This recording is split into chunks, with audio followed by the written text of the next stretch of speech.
Hello, good afternoon guys. For today's video, we're going back to my first sports that I was not able to revisit for more than a decade na. So let's go! Tanan! Yes, this is a Karate Do Kimono or Karate Do Gi. Kasi nag-karate tayo before, since nung nag-grade 3 tayo hanggang college I think. So I'm thinking of making a series of videos. This will be my first episode of making Karate Do simple for you guys. So tara! Pero wait lang, kasi nga 'di ba 10 years ago na. So bear with me. Yung ituturo lang natin or yung i-share ko lang sa inyo is what I can still remember. So let's stick to the basics.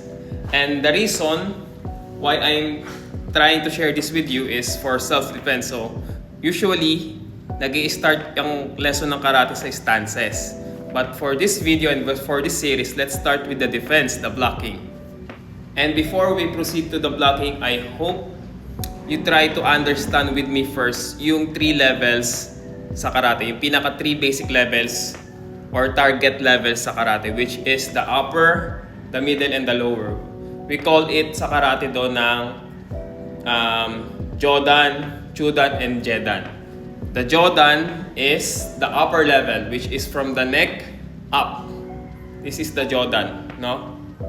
And then the Chudan is the middle part, from the shoulders down to the waist.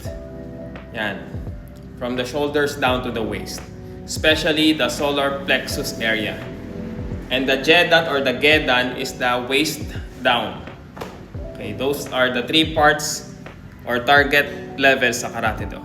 For this episode, let's stick with the Jodan Uke or the upper rising block, no? The Jodan Uke. Uke means block. Paano ba siya gawin? Let's start with just standing on your foot na shoulders feet apart para standard lang muna tayo. And then usually we start with the punching position. Nandito lang sa middle. Kapantay lang nitong solar plexus nyo yung kamay. And then nasa hips or below the rib cage lang yung other hand. Okay? Hindi siya nakaganon. Hindi siya naka-flare up yung elbow. Naka-tuck in siya. Okay? Ayan yung starting position. But we can also do a starting position like this. Okay? If you can bend, much better. Pero let's start with just standing up. So anyone can do it. Okay? So the first step is move your hand like this. Ilagay siya sa middle ng inyong belly. And then move it up. Yan. Walang siyang malayo sa video. Pero ang standard nun sa forms ay 1 fist away. No, 1 fist away.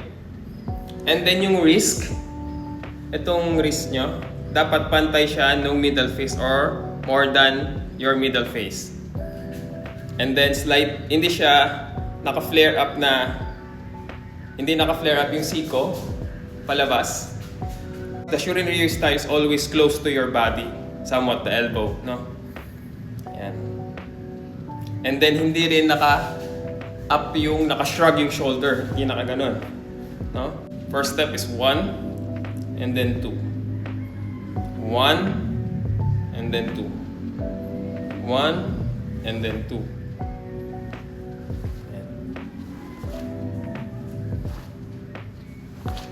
Yan yung basic. But practicality-wise, hindi mo na siya kailangan dalhin all the way.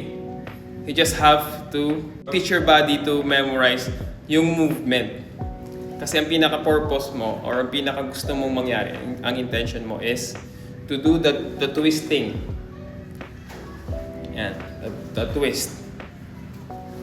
Sa labas siya pinapadaan, hindi sa loob, sa labas. Yan. Bakit mahalaga yung twisting? Sa Shorin Ryu style kasi, we are not thinking of blocking. Actually, our block is also strike. So we think of it as strike. For example, kunyari, usually kasi sa suntukan, ito example lang, sa suntukan kasi pag hindi marunong makipagsuntukan or lumaban yung kaaway mo, lalo na pagbata kayo.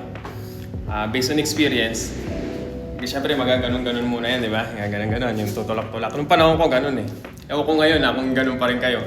Nagtutulak-tulakan. Tapos, ang suntok ganon. Pag ganon. Di ba? Pag ganon, parang bata. So, yung pinaka-basic na blocking doon is Jodan okay. Ang kailangan mong gamitin doon is this one. Yan. Itong hard part. Hindi ito. Hindi ito. Itong hard part. Ito yung gagamitin. No? Diba? Yan. Think of it as striking. You're striking the joints of your opponent. You're not blocking. Yan. Kaya mahalaga yung pag-twist ng wrist. Yan. And you don't have to start with here to there. Kailangan mo lang talagang gawin yung magawa yung pag-twist para meron siyang buwelo. No? And the closer na kaya mo, the better. Just like the 1-inch punch. Diba?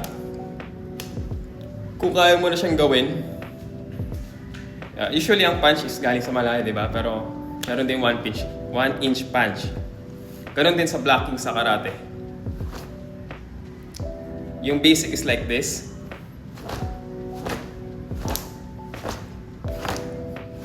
Kung ako yung personally is like this lang. Actually, hindi siya makita.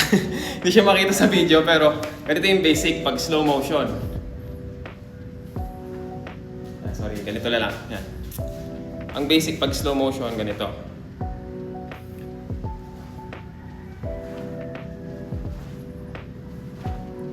Ang yung ginagawa ko on slow motion is ganito.